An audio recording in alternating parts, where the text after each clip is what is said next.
자, 예, 계속해서 보시죠. 책 464쪽에 5번 주택조합입니다. 먼저 5-1번 해설부터 보도록 하시죠. 그러니까 주택조합이, 이건 이제 국토부 답변입니다. 주택조합이 주택건설사업을 추진하는 방법에는 두 가지가 있습니다. 첫 번째 방법은 주택조합이 주택건설사업자로 등록한 후 주택조합이 직접 주택건설 시행하는 방법입니다. 그러나 이 경우 주택조합원이 주택을 공급받을 수 있는 법적 근거가 없어 대부분의 주택조합 사업의 방식은 아래 두 번째 방법으로 추진을 합니다.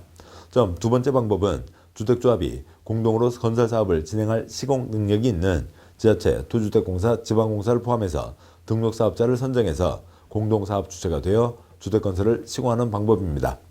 그러니까 이제 민법 합유 조문을 넣어놨는데요. 자, 보시면 이런 거죠. 그러니까 조합이 우리 시험공법에 세 가지가 있습니다. 그러니까 개발사업을 위한 조합이 있고, 그러니까 정비사업을 위한 조합이 있고요. 그 다음에 주택조합이 있죠. 근데 이 주택법은 사익사업이죠. 사익사업이니까 뭐 이쪽은 조합이 비법인 사단입니다. 그러니까 인격이 없다고요. 민법의 합의입니다. 그런데 이쪽은 둘 다 공익사업이죠. 그러니까 공익사업이니까 인격도 없이 공익사업을 할 수는 없죠. 그래서 설립인가를 받고 나서 그다음에 등기 성립하게 되죠. 등기함으로써 성립하게 됩니다. 그래서 법인 인격을 갖춰야 되죠.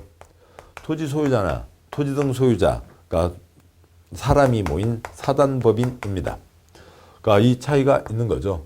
이 조합이 민법에 단독 소유, 공동 소유의 한 형태인 합유, 공유, 총유의 그 합유, 그 조합입니다. 그래서 그다음 이제 계속 그 두 번째 아래에 있는 표는 장단점은 이제 국토부에서 얘기하는 겁니다. 여기에 이제 장단점이요. 그러니까 첫 번째로는 장점은 자기 돈 갖고 자기 집 짓는 거니까 통장 필요 없습니다. 그다음에 뭐 1순위, 2순위, 3순위 그런 거 관계 없죠. 그다음에 자기 돈 갖고 자기 집 지으니까 집장사 중간에서 몇 억 빼먹는 거 없잖아요. 가격이 저렴합니다. 자기 돈 갖고 자기 집 지은 거니까 자기 집 먼저 가져가고 남은 거 일반 분양하게 되니까 좋은 거 먼저 가져가게 됩니다. 뭐 동호인이나 동일 직장인은 특수 용도로 가능하겠죠. 그런데 장점만 있는 게 아니라 단점도 있습니다. 단점은요. 곧 보시겠습니다만 무주택 서민이 뜻을 모아 자기 집 마련하는 걸 도와주겠다는 거다 보니까 조합 가입 요건을 구비해야 됩니다. 두 번째로는 사업 지체 시 추가 부담금이 발생하게 되고요. 집장사가 지은 집을 사는 게 아니라 여기는 자기 돈 갖고 집 지으니까 문제가 생기면 길어지게 되고, 다음에는요. 조합원 간 갈등이 계속 상존하는 거죠. 같이 모여서 뭔가를 만들어가는 겁니다. 뜻이 다 같으면 좋겠지만 뜻이 다르면은 이러저러한 갈등이 생기는 거죠. 집 받을 때까지 계속 무주택이어야 됩니다. 조합원주의를 유지해야 되고, 자기 돈 갖고 자기 집 짓는데 그 땅이 어디 큰 땅 마련하는 게 쉽지 않겠죠. 대규모 단지에는 어렵습니다. 다음에 5-2번 여기까지 이제 해설이었고요. 다음에 이제 5-2번 주택조합의 종류가 있습니다. 이제 아래에서 보실 내용들의 가장 핵심적인 내용을 이제 정리한 표입니다. 조합이 세 가지로도 됩니다만, 실제로는 네 가지 차이가 있는 거예요. 먼저 첫 번째로는 이제 조합을 보시면, 어느 지역에 계시는 분들이, 뜻을 모아 무주택인 분들이 모여서 주택을 건설하겠다고요. 인가를 받아서 주택을 건설하는 지역조합이 있습니다. 군인 아파트, 공무원 아파트, 같은 직장에 계시는 분들이 인가를 받고 뜻을 모아 자기 집을 건설하는 직장조합이 있습니다. 세 번째요.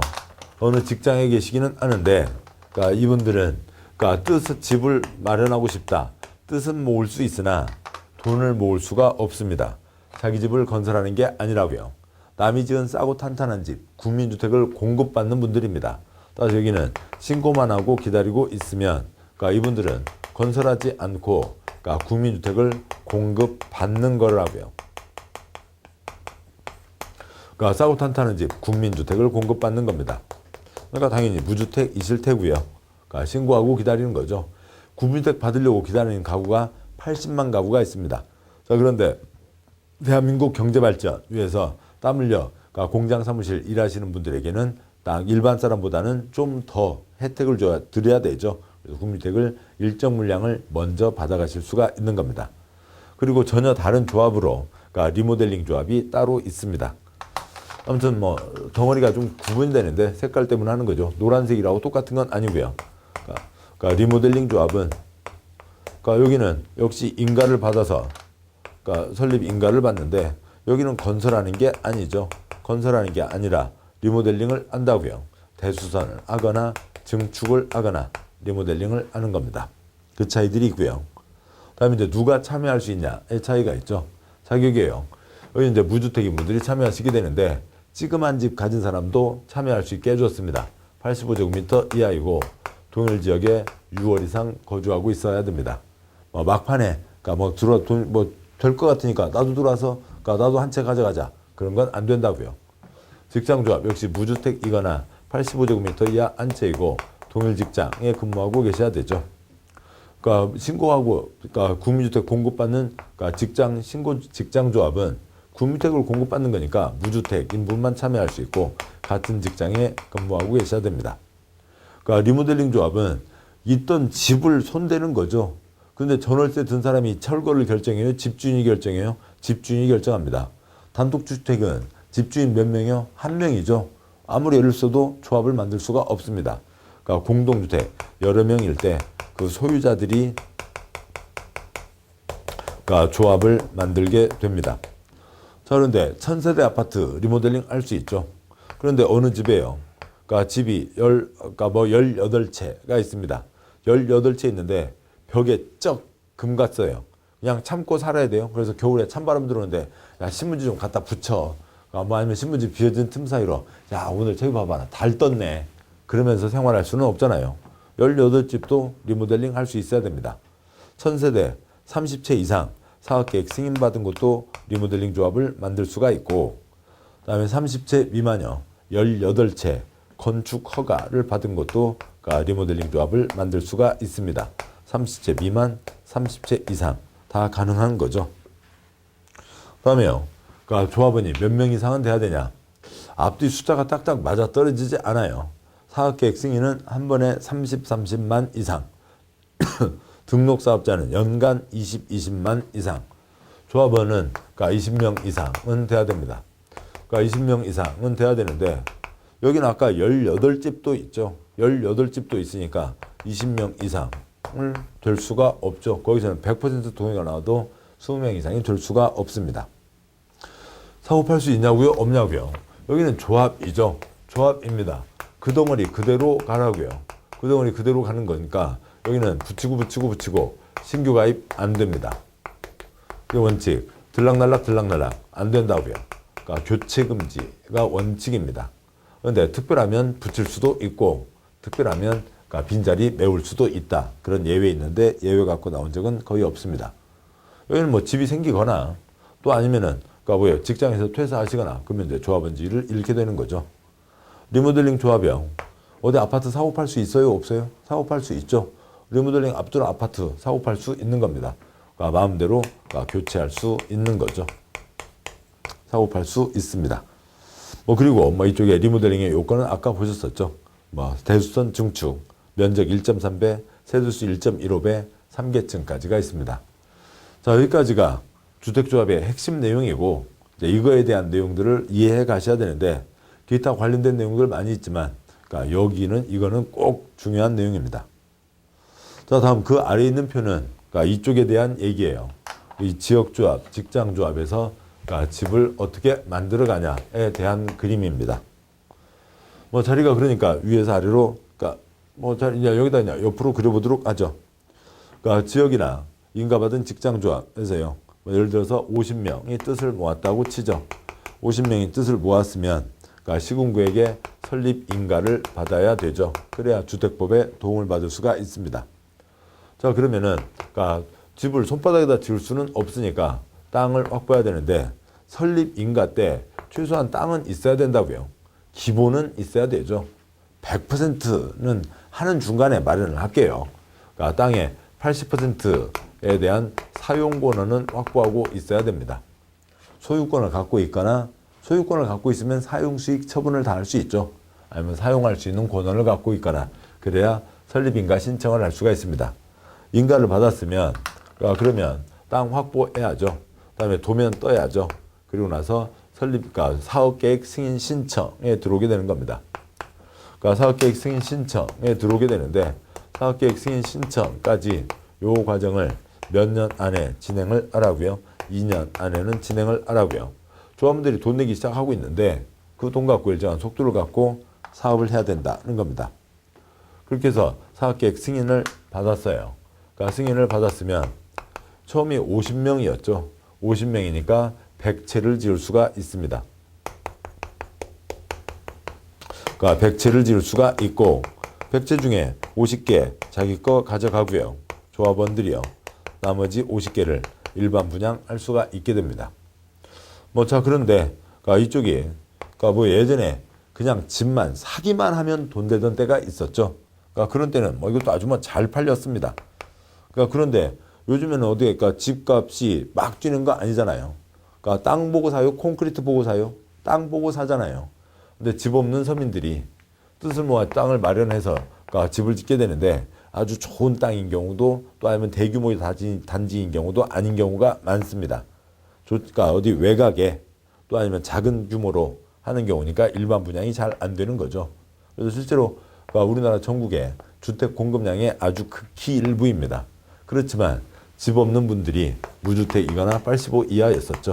이분들이 뜻을 모아 집을 마련하는 걸 도와주겠다라고 하는 점에서 시험에 꾸준히 나오고 있는 겁니다.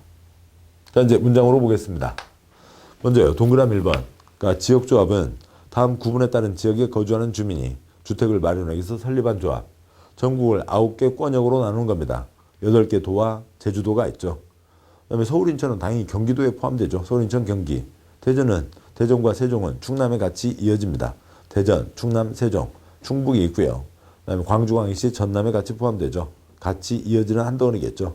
5번 전라북도, 6번 대구는 경북이고요. 대구, 경북. 그러니까 7번 부산과 울산은 같이 경남에 같이 하게 되고요. 그다음에 8번 강원도, 9번 제주특별자치도. 그 구분 갖고 시험에 나오겠어요. 아무튼 대한민국을 9개 권역으로 나눈다. 그 각각에 있는 분들이 하나의 조합을, 지역조합을 만들 수가 있다는 얘기죠. 동그라미 2번 직장조합. 같은 직장의 근로자가 주택을 마련. 3번 리모델링 조합. 공동주택 소유자가 주택을 리모델링 하기 위해서 만드는 조합이죠. 5-3번 설립인가를 시군구에게 설립인가를 받아야 됩니다. 시장군수 구청장에게 설립인가를 받는 게 원칙이죠. 그러니까 먼저요. 동그라미 1번 지역 직장조합은 주택을 건설할 곳이잖아요. 그러니까 그다음에 리모델링 조합까지 포함해서요. 주택조합의 설립 변경 해산 인가를 받으려는 자는 인가 신청서에 다음 서류와 조합별로 추가되는 아래 기타 서류를 첨부해서 소재지를 관할하는 시군구에게 제출해야 한다. 1번에 설립인가 받는 경우 여러 가지 서류들을 같이 내야 됩니다. 동그라미 2번 많은 수의 구성원이 단독주택 35 이상, 공동주택 30세 이상, 사업계획 승인을 받아 건설하는 지역 직장 주택을 마련하기 위해서 주택조합을 설립하려면 주택을 건설하는데 주택법이잖아요. 주택법이니까 당연히 30채 이상 건설 마련하기 위해서 조합을 설립하려면 시장군수구청장의 인가를 받아야 된다. 점 인가받은 내용 변경, 해산할 때도 또다시 인가를 받아야 되고요. 당연하죠. 과점 지역 직장조합 설립인가 받으려면 위 서류에 대해서 해당 주택건설대지의 80% 이상에 해당하는 토지의 사용권을 확보해야 한다. 동그라미 3번 국민주택을 공급받기 위해서 직장조합 설립하려는 자는 시군구에게 신고한다. 국민주택 공급받는 거니까 무주택자에 안한다는 거죠. 4번 주택을 리모델링 하기 위해서 주택조합 설립하려는 경우에는 위 서류에 대해서 다음 구분에 따른 구분 소유자 의결권의 결의를 증명하는 서류를 첨부해서 관할 시장군수구청장의 인가를 받아야 된다. 여기 조합 만드는 설립인가 요건이 따로 있었죠. 그러니까 리모델링 허가 신청 요건, 주택을 뽀개는 요건이 따로 있고 리사모, 리모델링을 사랑하는 사람들의 모임, 설립인가 요건이 따로 있는 겁니다. 점 아래 작은 1번 단지 전체를 리모델링 할 때는 단지 전체와 각 동 3분의 2 이상의 결의. 2번 동을 리모델링 할 때는 각 3분의 2 이상 결의가 필요한 겁니다. 동그라미 5번 리모델링 주택조합을 제외한 즉 지역조합 인가받은 직장조합은 구성을 위해서 건설하는 주택을 해당 조합원에게 우선 공급할 수 있다. 50명 모여서 100채 지었고 100채 중에 자기 집 먼저 빼가는 거죠. 우선 공급할 수 있다. 그러니까 신고 직장조합에 대해서는 그러니까 사업 주체가 구음주택을 그러니까 건설량 40% 범위에서 그 직장조합, 그러니까 조합원에게 우선 공급할 수 있다. 어느 사업 주체가 어느 지역에 100채 지었다고 치자고요. 구음주택 받기 위해서 기다리는 사람들 200명, 500명도 넘게 쭉 기다리고 있는데 그 100채 중에 40채는 먼저 대한민국 경제발전 위해서 공장 사무실 땀 흘려 일하시는 분들에게 먼저 빼주고 60채를 그 순위에 따라서 공급하게 된다는 겁니다. 동그라미 6번 투기과열지구에서 지역조합이 구성원을 선정하는 경우에는 신청서 접수 순서에 따라 즉 선착순으로 조합원 지위를 인정해서는 안 된다고 되어 있습니다. 그래서요. 투기과열지구 지역조합에서는 선착순 안 된다. 투기과열지구가 아니면 선착순 된다는 거죠. 그래서 2015년 하반기에 평택 어딘가에서 국민은행 전산망 터진 적이 있었습니다. 그냥 워낙 한 번에 신청들이 몰리게 돼서요. 그런 적도 있었습니다. 5-4번 조합원 자격과 조합원 수. 동그라미 1번 지역조합은 무주택이거나 85 이하 주택 한 채 소유한 세대주이고 동일한 건설 대상 지역에 6개월 이상 거주하여 온 자. 2번 인가 직장조합은 무주택이거나 85 이하 한 채를 소유한 세대주이고 동일한 특광시군안에 소재하는 동일한 직장에 근무하는 자. 동그라미 3번 신고 직장조합은 무주택자에 안하며 동일한 직장에 근무하는 자가 되는 거고요. 4번 리모델링 조합은 아까 말씀드렸죠. 1000세대 아파트 단지 리모델링 할 수 있고 18집 살고 있는데 벽에 쩍금 갔으면 리모델링 할 수 있죠. 1번 30채 이상 사업계획 승인을 받아 건설한 공동주택 소유자. 2번 복리설 단지 내 상가 같이 할 수 있죠. 복리설 소유자. 3번 18채 건축허가 30채 미만을 건축허가를 받아 분양을 목적으로 건설한 공동주택의 소유자, 건축물 중 공동주택 외시설의 소유자가 참여할 수 있습니다. 5번 지역 직장조합은 주택건설 예정 세대수의 2분의 1 이상 조합원으로 구성하되 100채를 짓겠다. 그러면 50명 이상은 돼야 된다고요. 즉 사람이 50명이면 100채까지 지을 수 있는 겁니다. 근데 몇 명이 모이냐가 아니라 일단 시작하는 사람들이 우리 여기에 몇 채 짓자부터 시작하니까 예정 세대수의 2분의 1 이상. 이고 조합원은 20명 이상이어야 한다. 두 번째 점이요. 단 리모델링 조합은 그러하지 않다. 여기는 아까 18집도 포함되잖아요. 그러니까 20명 이상이 나올 수가 없는 겁니다. 5-5번 조합 규약과 총회가 있습니다. 법인, 공익사업을 위한 조합은 법인이니까 정관을 만들어야 되고요.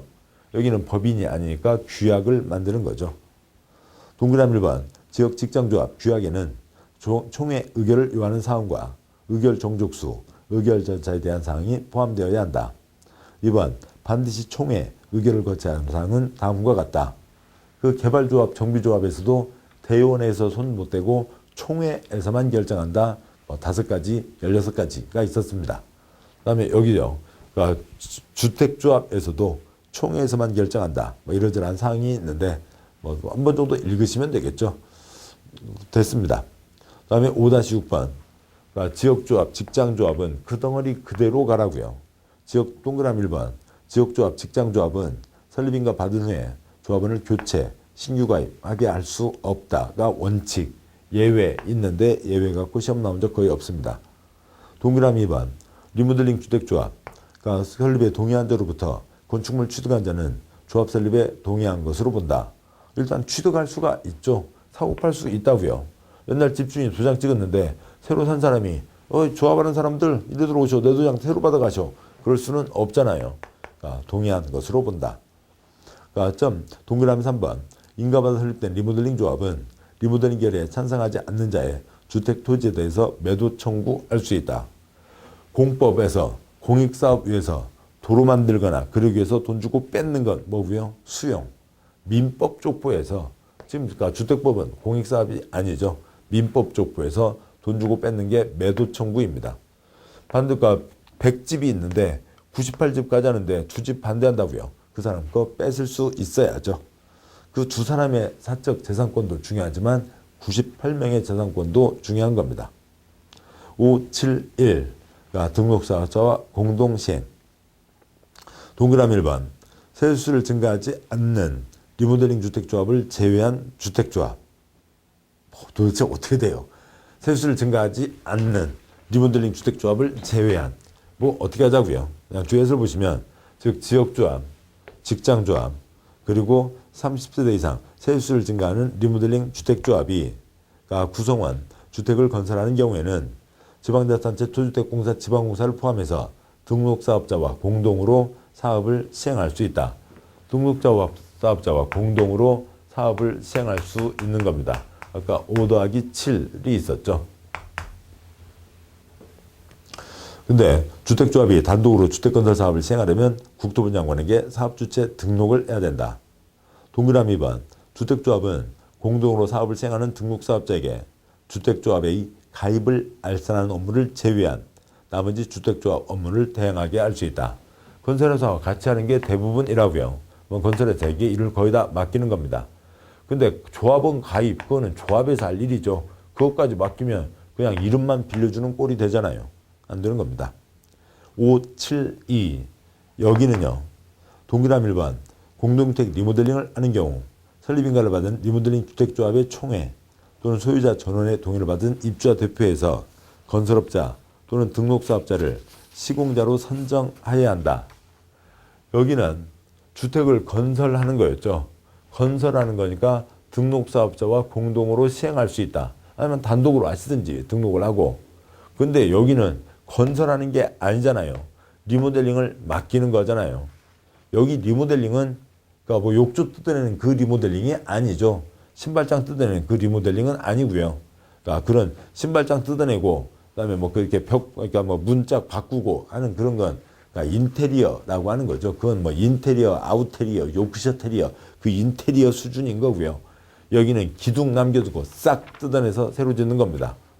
근데 아무튼 여기는 새로 건설하는 게 아니죠. 기둥 남겨두고 뜯어내는 공사를 돈 주고 맡기는 거예요. 그 인테리어 요크셔 테리어에서도요. 그 307호 욕조를 뜯어낸다고요.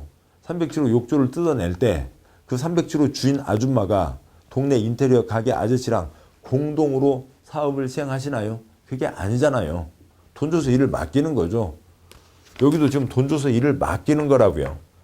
여기는 공동으로 단독으로 사업을 시행하거나 공동으로 시행을 할 수 있다는 얘기고 여기는 돈 줘서 일을 맡기는 겁니다. 그러니까 시공자를 선정하는 거라고요. 그 가닥 차이들을 구분하시자. 그것 가지고도 나온 적이 있습니다. 동그라미 2번 시공자 선정할 때 국토부 장관이 정하는 경쟁입찰 방법으로 해야 한다. 단 경쟁입찰 방법으로 시공자를 선정하는 것이 곤란하다고 인정하는 경우에는 인정하는 경우 등 대통령이 정하는 경우는 그렇지 않다라고 하는 게 있죠. 그래서 이쪽 비리를 막기 위해서 경쟁입찰 방법으로 선정한다. 일정한 절차, 시간을 밟아가야죠. 일정한 시간 안에 다음 절차를 진행해야 됩니다. 설립인가 받고 2년 내 사업계획 승인 신청하거나 리모델링 허가 신청에 들어와야 됩니다. 문장 보시면 동그라미 1번 지역조합, 직장조합, 30세대 이상 증축 리모델링하는 주택조합은 설립인가 받은 날부터 2년 내 사업계획 승인을 신청해야 된다. 주체가 섰으면 정식 절차 들어오라고요. 단 30세대 이상 세수가 증가하지 아니하는 리모델링 조합은 설립인가 받은 날부터 2년 내 리모델링 허가를 신청해야 한다라고 하는 거고요. 동그라미 1번 말이 좀 복잡해 보입니다만 아래 표를 보시면 간단한 거예요. 조합 설립인가를 받았습니다. 여기는 인가가 아니죠. 기다리고 있으면 되니까요. 인가를 받았으면 일정 속도를 갖고 오라고요. 2년 내 사업계획 승인 신청, 2년 내 리모델링 허가 신청, 아니면 사업계획 승인 신청입니다. 그 아래 표에서요. 지역조합 설립인가 받고 2년 내 사업계획 승인 신청, 직장조합 설립인가 받고 2년 내 사업계획 승인 신청, 제일 아래에서 둘째 줄이요. 리모델링인데 증가하는 세수가 30세대 이상이면 2년 내 사업계획 승인 신청이고 그게 아닌 나머지 리모델링 조합들은 2년 내 리모델링 허가 신청에 들어오라고요. 환청의 절차를 밟아오라고요. 2년 안에 절차를 밟아라. 30만 이상이면 사업계획 승인 신청을 받아야 되고 그게 아니면 리모델링 허가를 받아야 된다. 신청에 들어와라라고 하는 겁니다. 네, 먼저요. 그러니까 주택조합 이쪽 내용이 처음에는 아주 복잡합니다. 이게 잘 그림이 안 그려져요. 왜냐하면 이 조합에 주택을 공급받는 경우가 거의 없었거든요. 리모델링도 지금 세대수 증가형이 있어서 좀 시작이 되는 거지. 그러니까 그동안 그렇게 많지 않았습니다. 일단 관련된 단어들이 다 툭툭툭 튀어나와야죠. 리모델링 허가와 리모델링 허가 신청과 사업계획 승인 신청이 구분돼야 되고, 그다음에 지역조합, 직장조합, 리모델링 조합, 인가와 신고, 그러니까 그런 내용들이 구분돼야 되죠. 단어들이 익어야 됩니다. 단어들이 익어야만, 각 단어들이 혀에서 나오셔야만 그 내용들이 가늠이 잡혀요. 단어가 혀에서 나오지 않는 한 내용 아무리 들어도 내용의 가닥을 잡을 수가 없습니다. 그러니까 반복해서 보셔야 되고, 반복해서 보시는 동안 계속 혀에서 소리를 내셔야 됩니다. 자, 이 조합까지 보시면서 사업주체에 대한 내용을 보셨습니다. 자, 이제는 건설과 관련된 자금에 대한 겁니다. 자금은 크게 세 가지가 있는데, 가장 작은 1번과 3번 먼저 처리하고 가시죠. 그러니까 1번, 지방자치단체는 국민주택 사업을 시행하기 위해서 국민주택 사업 특별회계를 설치 운용해야 한다. 우리 열심히 국세 냈죠.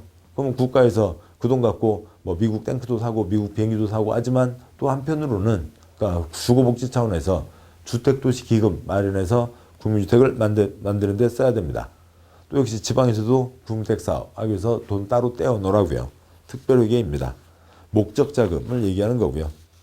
다음 쪽에 3번, 붉은 3번, 입주자 저축이 있는데, 이 법에서 주택을 공급받고자 하는 자에게 입주금의 전부 일부를 저축하게 할 수 있다. 이를 입주자 저축이라 한다. 입주금이란 입주 예정자가 사업주에게 납부하는 주택가격을 말한다. 사업주가 주택을 공급하는 경우 입주자로부터 받는 입주금은 청약금, 계약금, 중도금, 잔금으로 구분한다. 그러니까 민법의 소유 개념이죠. 소유자를 입주자, 주택법에서 입주자라고 하잖아요. 집 소유하는데 드는 돈, 집값을 입주금이라고 하는데 네 덩어리로 나누어 낼 수 있다. 저축은 1인 1구자에 한하여 가입할 수 있다. 동그라미 2번, 입주자 저축이란 국민주택 등 민영주택, 국민주택 등과 민영주택을 공급받는 모든 주택을 다 신청할 수 있죠. 주택청약, 종합저축을 말한다. 옛날에 통장 4가지가 있었는데 3가지를 없애고 다 이제 종합저축 하나로 다 일원화시킨 겁니다. 동그라미 3번, 종합저축은 누구든지 가입할 수 있다는 거죠. 미성년자도 가입할 수 있습니다. 자, 여기까지가 있고, 다시 앞쪽으로 와서 붉은 2번, 주택상환사채를 보도록 하시죠. 그러니까 주택상환사채요. 이 제도의 배경은 이런 겁니다. 868, 옛날에, 뭐 지금도 원칙이 그러합니다만, 집장사가 자기 돈 갖고 집 지어서 파는 거죠. 집을 다 지어놓아서 시장에 내놓는 겁니다. 자동차 팔듯이요. 냉장고 팔듯이요. 그러면 이제 지나가는 사람들이 보고 좋으면 사고, 안 좋으면 안 사고, 그러겠죠. 가격도 마땅해야 되고, 그다음에 디자인도 또 기능도 좋아야 됩니다.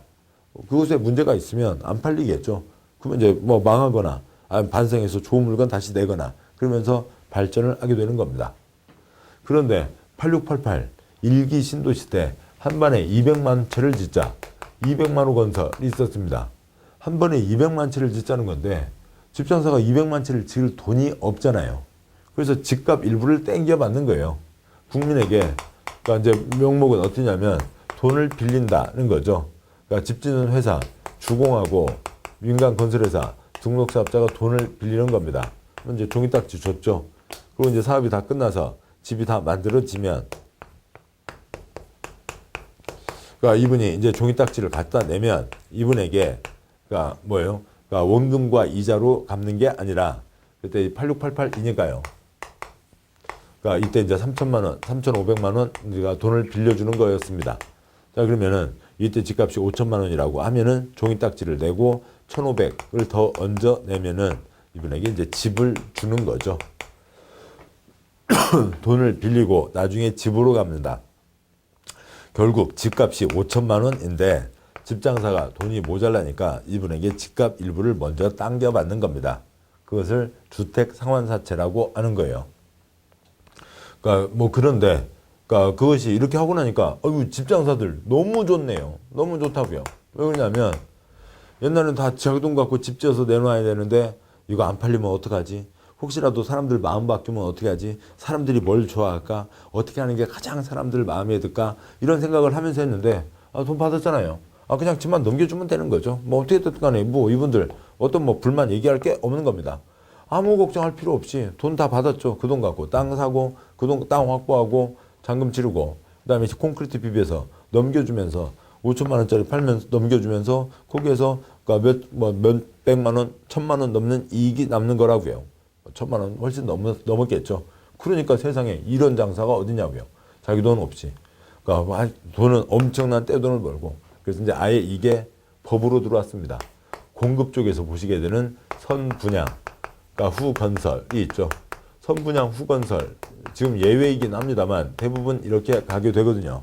그러니까 뭐냐면 집을 아직 안 지은 거예요. 근데 팔아요.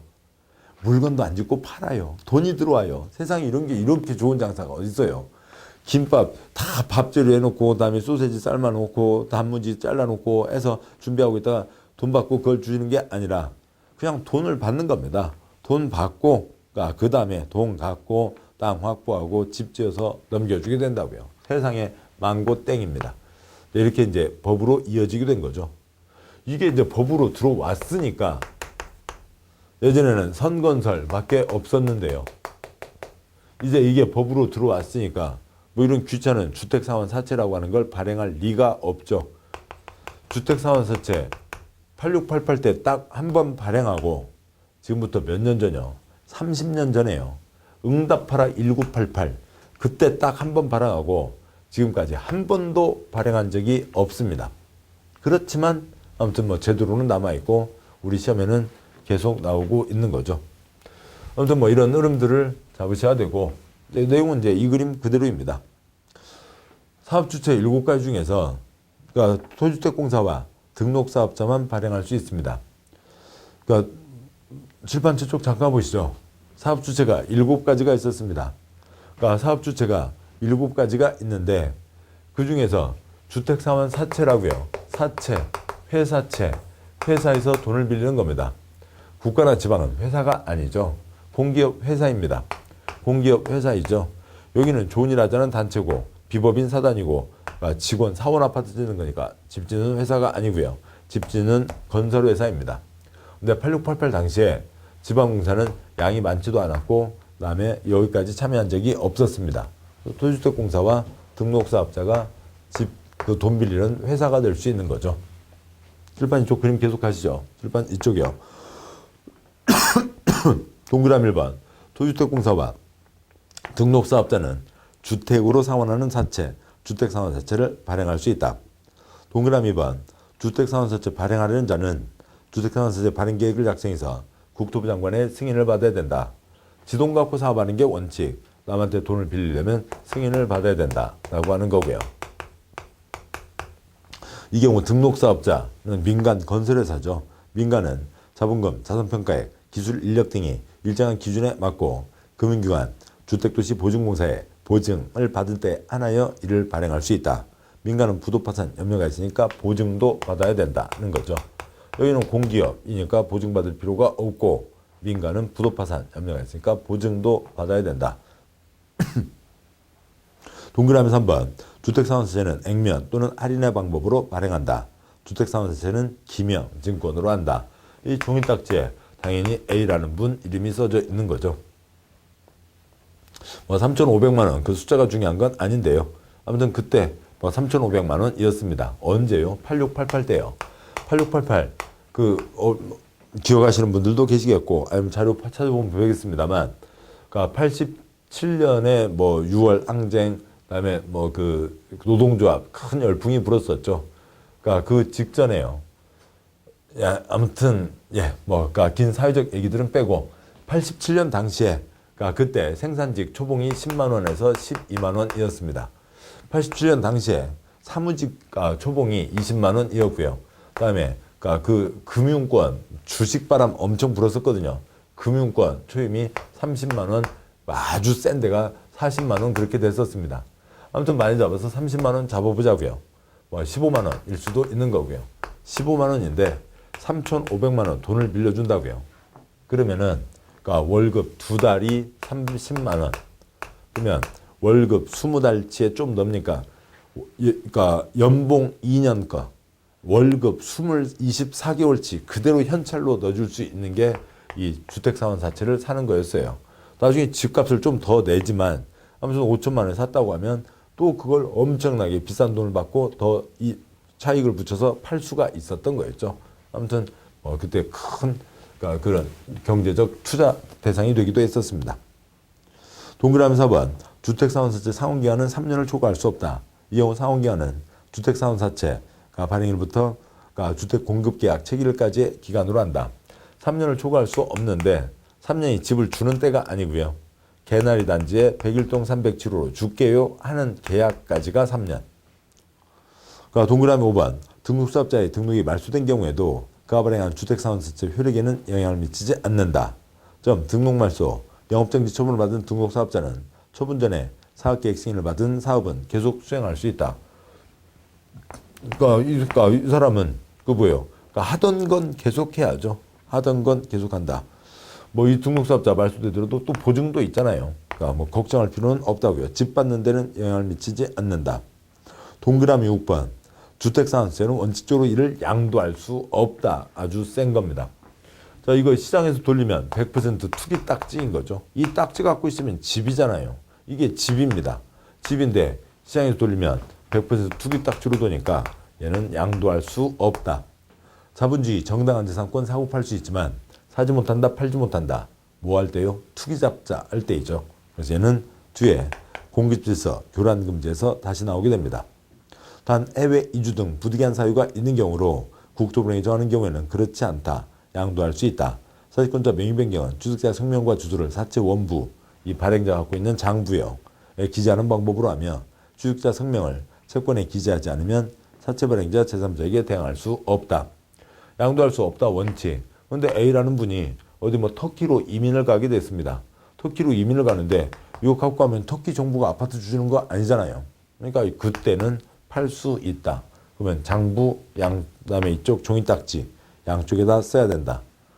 7번 집장사 마음 놓고 집을 지어야죠. 그 돈 갖고 마음 놓고 집을 지어야 됩니다. 중도에 해약할 수 없다. 당연한 상식이 됩니다. 동그라미 8번 주택사원 사채이죠. 회사채입니다. 주택사원사채 발행에 대해서 이 법에 규정한 것을 제외하고는 상법 중 사채 발행 규정을 적용한다. 이 법, 주택법, 특별법에 있는 요만큼은 특별법을 적용하고 요게 아닌 나머지 것들은 그 일반적인 회사에 대한 법, 일반법, 상법을 적용한다 라고 하는 겁니다.